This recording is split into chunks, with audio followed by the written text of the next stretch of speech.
C'était une assemblée générale très intéressante. On était plus de 30 participants, comme dit, d'un bon nombre d'entreprises et d'administrations du secteur, hein, où FO est représenté.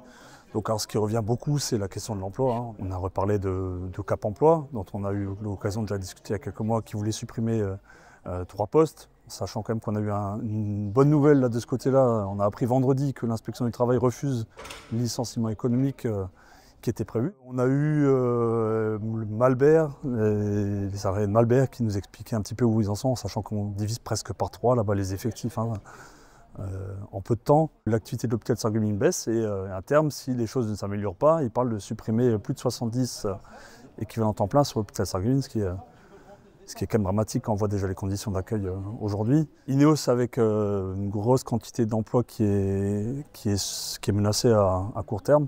Ça fait longtemps qu'on n'avait pas autant de syndicats présents à l'Assemblée générale de l'Union locale, ce qui montre quand même qu'on est en capacité de mobiliser, hein.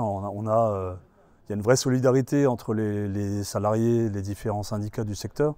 Je pense qu'on est prêt en fait, à se battre pour l'emploi dans le secteur. S'il faut qu'on demande à être reçu, on le fera sans doute prochainement, notamment au niveau de la sous-préfecture, hein.